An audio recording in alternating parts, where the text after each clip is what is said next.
Welcome back to Tell Me More Stories, Told His podcast, where we kind of like take a deep dive into all those stories, behind the things that you're just curious about. Mm-hmm.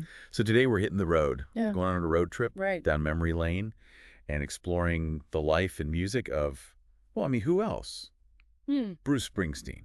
Oh, the boss. Exactly. The nickname Yeah. that just evokes this sense of leadership, grit, and that unwavering connection to like the blue collar heart of America. Yeah, exactly. And, his story, Mm-hmm. much like his music, Mm-hmm. is just full of passion, Oh, yeah. resilience, and that, unmistakable Yeah, Jersey Shore grit. it is. It all starts in Long Branch, New Jersey, Okay. 1949. All right. Not exactly the glitz and glam of like Hollywood, right? Not at all, Yeah. no. Springsteen's roots are firmly planted in the working class. Yeah. Parents with a mix of, Dutch, Irish, Italian heritage really embodies that melting pot of American identity. That Springsteen often explores in his music. And that working class upbringing really permeates his music, Oh, absolutely. wouldn't you say? Yeah, it's in the characters that he creates, the stories he tells, that raw, honest portrayal of those everyday struggles and triumphs. Yeah. I mean, just think about Factory, for Right. example. Yeah. He doesn't shy away from the monotony, the Yeah. drudgery, that feeling of being trapped. Yeah. But there's also this sense of dignity, Right. of shared experience Yeah. in those lyrics. Like he's giving a voice to the voiceless, Yeah, precisely. those who are often overlooked or forgotten.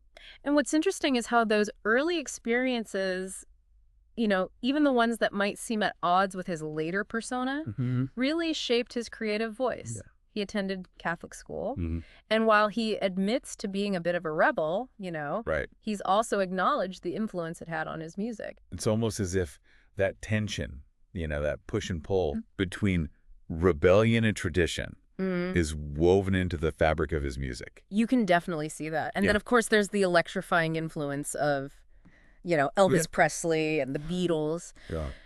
Seeing Elvis on the Ed Sullivan Show was a pivotal moment for Springsteen. It sparked that fire, that desire to express himself through music. Got his first guitar at 7 years old. Oh, Never looked back. 7 years old? Talk about starting early. Yeah. But it wasn't just about learning chords and, strumming in his bedroom. Right. At 15, he formed his first band, Okay. the Castiles. All right. That's where the real journey begins, right? That's where he started honing his craft, learning to collaborate, developing his stage presence. He played in various bands throughout the late 60s, Okay. from the Castiles to Steel Mill. Yeah. He was soaking it all up, paying his dues in the vibrant music scene of the Jersey Shore, building that reputation as a dynamic and passionate performer who connected with audiences on a visceral level. And it wasn't long before the music industry took notice. Right. 1972, he signs with Columbia Records. Yes. And a year later, boom, Yeah. 2 albums hit the scene. Greetings from Asbury Park, New Jersey, and The Wild, the Innocent, and the E Street Shuffle. Those early albums are fascinating. You can hear that raw talent, the poetic lyrics, Yeah. the blend of folk rock and storytelling that would become his signature. Critics were drawing comparisons to Bob Dylan, Wow. which is no small feat for a young artist just starting out. Yeah, definitely high praise. Yeah. But it also highlights that element of storytelling that runs through so much of his music. You're not just listening to songs, you're experiencing these vivid portraits of characters and situations. And what's striking about those early lyrics is the way he captures the details, the small moments that reveal so much about the human condition. Right. It's not just grand narratives, it's the little things. The way a character walks, the way they hold a cigarette, the way they look at the world. Yeah. It's incredibly evocative. And you can really feel the influence of his New Jersey roots. Oh, yeah. The grit and resilience of the working class woven into those stories. It's like he's painting a picture of a specific time and place. Yeah. But the themes resonate far beyond that. Exactly. Yeah. And speaking of time and place, Okay. let's talk about the E Street Band. All right. Because while those early albums showcased Springsteen's songwriting talent, there was still something missing, that spark that would ignite his rise to superstardom. And that spark comes in the form of the E Street Band, right? This incredible group of musicians who became his musical family, Yeah. his partners in crime on this incredible journey. They weren't just backing musicians. They were integral to the sound, the energy, the entire Springsteen experience. Yeah. And with the E Street Band behind him in 1975, everything changes. This is where we get to the big one. The album that catapulted him onto the world stage, Born to Run. Yeah. It's not just an album. It's a cultural phenomenon. It's an anthem for a generation. Right. Filled with these soaring, epic tracks that capture the yearning for freedom, the desire for something more, the struggles and triumphs of everyday life. Yeah. And it resonated deeply with audiences. Yeah. Songs like Thunder Road and the title track Born to Run became instant classics. Those songs still give me chills every time I hear them. Oh, yeah. They tap into something universal, that feeling of being on the edge of something. Yeah. Yearning for escape, searching for your place in the world. It's that blend of raw energy, poetic lyrics, and that wall of sound created by the E Street Band. Yeah. It's like a force of nature, impossible to resist. And if you're loving this deep dive into the boss, don't forget to hit that subscribe button to catch all the amazing stories we have lined up on Tell Me More. Oh, yeah. You won't want to miss a single episode. Now back to Bruce. He could have easily ridden the wave of Born to Run and just replicated that sound. Yeah. But he's not one to rest on his laurels, is he? Not at all. He followed up Born to Run with Darkness on the Edge of Town and The River, further solidifying his status as a rock icon. But what's fascinating is how these albums delve even deeper. Right. Exploring darker themes, the complexities of relationships, Yeah. the disillusionment that can come with the pursuit of the American dream. It's like he's saying, hey, life isn't always a joyride down Thunder Road. Right. There's heartbreak, there's struggle, Yeah. there's the weight of expectations. And he captures those emotions with such honesty and vulnerability. Yeah. Take The River, for example. Mm-hmm. It's a heartbreaking story of lost dreams, the weight of responsibility, the way life can sometimes throw you a curveball. Yeah. But even in the darkness, there's a glimmer of hope, a resilience that shines through. It's that ability to find the beauty and the humanity, even in the midst of struggle, that makes his music so powerful. Exactly. He doesn't shy away from the hard truths, but he also reminds us that we're not alone in those experiences. It's that shared experience, that empathy Yeah. that really connects with audiences. Right. He's not just singing about these things. He's living them, breathing them, pouring his heart and soul into every note. And that brings us to his songwriting, Yeah. which is more than just catchy hooks and sing-along choruses. Yeah, absolutely. His songwriting is characterized by its incredible depth, its evocative storytelling, and its poetic use of language. Yeah. He paints these vivid pictures of working-class America using language that is both raw and lyrical. I love how he can take these seemingly ordinary details. Yeah. A drive down a dusty highway, a late-night diner, a factory floor, and turn them into these incredibly poignant metaphors for the human condition. It's like he's taking the mundane and elevating it to the level of poetry. Right. And that's part of his genius, his ability to find the extraordinary in the ordinary. He's a master of capturing those small moments that reveal so much about who we are, where we come from, and what we're all searching for. And what's fascinating about his songwriting is how it transcends, their specific settings. And he's writing about New Jersey, about the working class. Right. But the themes resonate universally. Yeah. Anyone who's ever felt lost, Right. who's struggled to make ends meet, who's yearned for something more, can connect with his music. It's like he's tapped into the collective human experience, Exactly. those shared emotions that bind us together, Yeah. regardless of our background or where we come from. And that universality is part of what makes him so enduringly popular. Right. But it's not just the lyrics. Yeah. He's also a master of blending genres, Mm-hmm. creating this unique sound that's both familiar and groundbreaking. Yeah. You hear the influences of rock and roll, folk, blues, Right. even gospel, but it all comes together in a way that's distinctly Springsteen. And then in 1982, he does something completely unexpected. Mm. He releases Nebraska, Okay. an album of stark home-recorded demos. Wow. No E Street Band, no big production, Wow. just Springsteen and his acoustic guitar, Okay. laying bare his soul. It was a bold move. Yeah. And it caught a lot of people off guard. Yeah. Here he was, the stadium-filling rock star. Mm-hmm.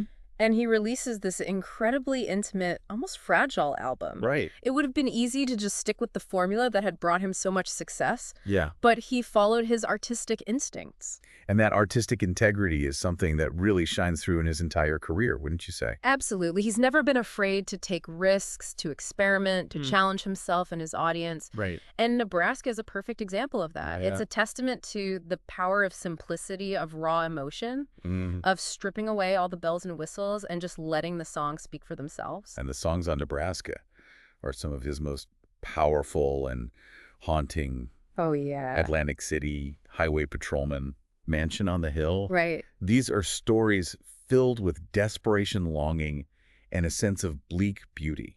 They're like short stories set to music. Each one a glimpse into the lives of characters struggling to find their way in a world that often feels indifferent to their plight. Yeah. And what's interesting is that even though these songs were originally recorded as demos, Right. they have this timeless quality, this rawness that connects with listeners on a deep emotional level. It's almost as if the lack of polish, the stripped-down nature of the recordings, makes them even more powerful. You could feel the vulnerability in his voice, the intimacy of the performance. Right. It's like he's inviting you into his living room. Yeah. Sharing these stories in their most essential form. And that's a testament to the strength of the songwriting. Right. When the songs are that good, they can stand on their own. Yeah. Even without the big production. But of course, there's no denying the magic of Springsteen and the E Street Band together. Oh, yeah. And in 1999, after several years apart, they reunite for a reunion tour that was absolutely massive. It was huge. Sold-out shows, multiple nights in major arenas. Right. It was a celebration of their shared history and the enduring power of their music. It was a testament to the bond they have as musicians, that chemistry that's palpable on stage. Yeah. And the fans were ecstatic to see them back together. Oh, yeah. Just a family reunion, everyone singing along to every word, reliving those memories, creating new ones. And that reunion tour really marked a resurgence in his career, wouldn't you say? Definitely, it reminded everyone of the power and energy of a Springsteen show. Okay. And it paved the way for a whole new chapter in his career. And then in 2002, he releases The Rising, Yeah. an album that was deeply affected by the events of 9/11. It was a powerful and poignant response to that national tragedy. An album that explored themes of loss, grief, resilience, Yeah. and the search for hope in the face of unimaginable darkness. The title track, The Rising, became an anthem of sorts, a song that captured the collective grief and the determination to move forward. And what's remarkable is that he managed to address such a sensitive topic with sensitivity and grace. Yeah. Without resorting to sentimentality or jingoism. It's that ability to tap into the zeitgeist, to capture the mood of a nation that really sets him apart as an artist. Yeah. He's not afraid to tackle difficult subjects. Right. And he does it in a way that is both thought-provoking and emotionally resonant. Absolutely. And throughout his career, the awards and accolades have just kept coming. Yeah. 20 Grammys, an Oscar for Streets of Philadelphia, even a special Tony Award for his Broadway show, Springsteen on Broadway. It's an incredible range of recognition spanning music, film, and theater. Yeah. And it speaks to his versatility as an artist, his ability to connect with audiences in different mediums. But even with all the success, the fame, the critical acclaim, he's never lost sight of his roots. Right. He's remained grounded, committed to his craft, and always willing to speak out for what he believes in. He's been a vocal advocate for human rights, for social justice, for the working class, never shying away from using his platform to make a difference. He's walked the walk, not just talked the talk. Right. And that authenticity, that commitment to his values is something that resonates deeply with his fans. He's not just an entertainer. Yeah. He's an icon, a symbol of hope, a voice for the voiceless. And even after all these years, he's still going strong. Yeah. Continues to release new music tour with the E Street Band and connect with audiences all over the world. It's remarkable, really. His passion for music, his energy on stage, his commitment to his fans, it hasn't waned a bit. It's inspiring to see someone so dedicated to their craft, to the power of music, to bring people together. And it's clear that his music continues to resonate with people across generations. Right. There's something timeless about those themes of hope, struggle, and the search for meaning in everyday life. I think what strikes me most about Springsteen is his authenticity. He's never tried to be anything other than himself. Right. And that honesty shines through in his music. That's a great point. He's never been afraid to show his vulnerabilities. Right. His doubts, his struggles. Yeah? And I think that's what makes him so relatable. He's not some untouchable rock god. Right. He's one of us. Yeah. He's the guy next door who just happens to write incredible songs about the human experience. And he's done it all while staying true to his roots. Yeah. To that working class ethos that permeates his music.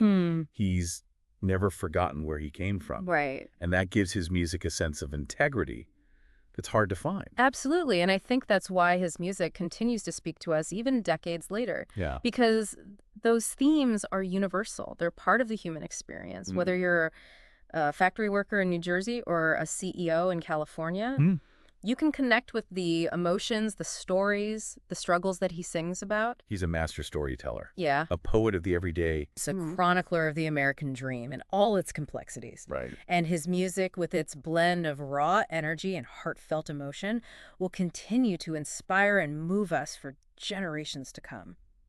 So for anyone listening who might be new to Springsteen's music, or for those who want to rediscover his magic, Yeah. what would you recommend as a starting point? Ooh, that's a tough one. Yeah. There's so much to choose from. Right. But I think Born to Run is a great place to start. Okay. It's a classic for a reason. It's got those anthems that'll get stuck in your head. Yeah. But it also has that depth, that storytelling that Springsteen is known for. I agree. Born to Run is a great introduction to the Springsteen sound and the world he creates in his music. Right. And from there, you can explore his vast discography. Each album is a journey in itself. Yeah. With its own unique stories and perspectives. Exactly. There's something for everyone in his music. Right. Whether you're looking for, heart-pumping rock and roll. Introspective ballads or stories that will stay with you long after the music stops. Springsteen has got you covered. And I have a feeling that once you start exploring his world, Yeah. you'll be hooked. Well, that's it for our deep dive into the life and music of Bruce Springsteen. Thanks for joining us on this journey down Thunder Road. Oh, yeah. We hope you enjoyed the ride. It's been great. And as you go about your day, maybe put on some Springsteen. Turn it up loud Yeah. and see what stories resonate with you. Right. You might just find yourself singing along, tapping your feet, and feeling a little bit more connected to the heart and soul of America. Okay. Until next time on Tell Me More Stories, Told a Podcast.